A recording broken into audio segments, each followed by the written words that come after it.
background check system, and it's more or less instant. It's otherwise known as NICS, and you've heard that term before. It had some restraints on what could be done with the data that was submitted under NICS and how it was managed. But those restraints seem to be fading a bit. And some of the information that's being submitted is being used for purposes other than just a background check. In other words, perhaps to start to establish a list of owners. There already are pieces of information that establish this de facto lists. Then we have the Violent Crime Control Law and Enforcement Act of 1994. This is the famous assault weapons ban law. Interesting thing here, they wrote that law with a 10-year sunset trigger, tripwire. It also banned magazines of 10-round capacity or more. Now it sunset 10 years later, in 2004. By all analysis of what it did nothing. It had a lot of loopholes in it. A lot of firearms were still available with minor changes. And they've tried to revise it or something like it, but so far it has not been revised. What do you mean it did nothing? Had no impact on crime or murder or anything like that. People were saying that these assault weapons, quote unquote, we can go into that for a minute. What's an assault weapon? Anything that's automatic? No. This is a laser pointer. This is an assault weapon. Assault is an attitude up here.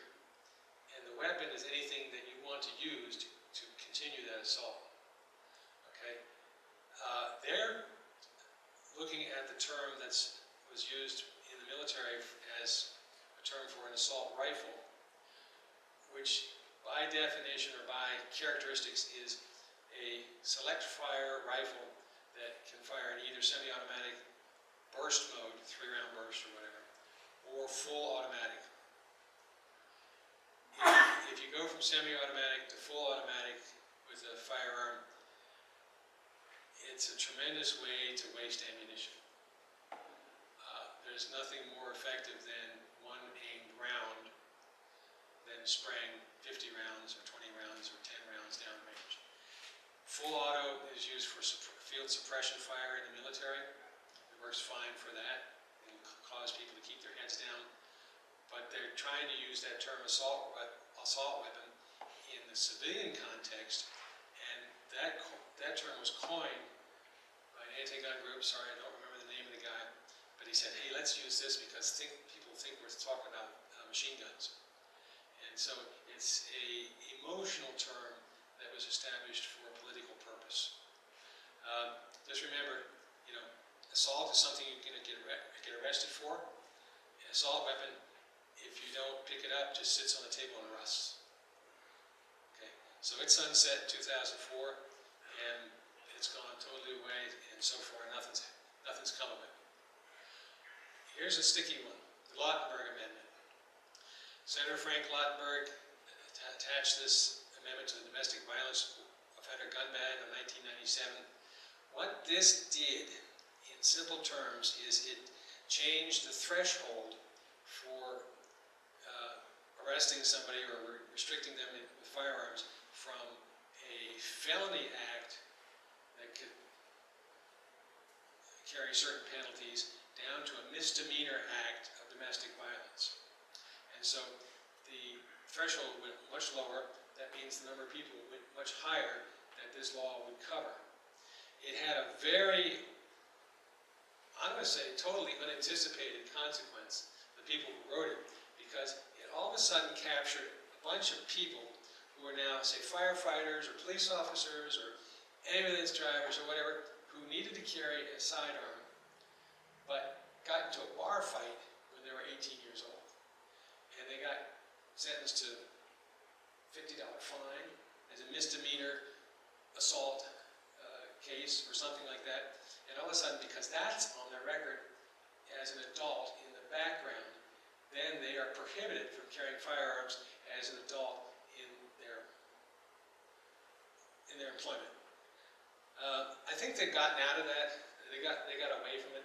They probably wrote some excuses in there that would allow people. Sheriff, do you know anything about that? There were a number of people that they had like questionable cases that needed to be reviewed. Yeah. But domestic violence generally is related to the assault of a family member. Yeah. And so, you know, a lot of the regular assault and battery, the bar fight, wasn't a family member, and so it didn't have any impact. Okay. on the- This was, I recall cases where the offense was something like a bar fight. And so it wasn't a family member, it was, you know, maybe the guy was pounding on his brother. And so that could be considered domestic violence. But yeah, it created those little unforeseen circumstances. And this is what happens when you start writing laws and you don't understand what could happen in the future with the implementation of these laws. Our laws changed. They do get changed. They do get. I'm not sure what the status of this is. Actually, I think it's gone to where it doesn't even have to be a family member now. It's just a roommate situation would be domestic violence. Yeah, it could be, but we're gonna get into something similar to that in a few minutes here. It gets more interesting. Okay. So after all of those bad things, we're finally starting to get some good things coming along in the way of legislation. The Tyhart Amendment of 2003 tried to rein in some of the abuses of the data that was being collected, say by ATF and others, and they were collecting a lot of data and disseminating that data, and people were massaging that data, and if you torture statistics long enough, you can get it to say whatever you want. And that's what they were doing here in coming up with reasons to try to confiscate firearms, argue against firearms. And the law,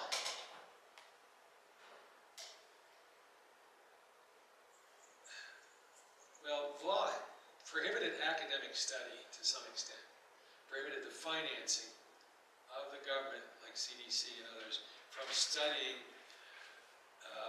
crime laws to present data.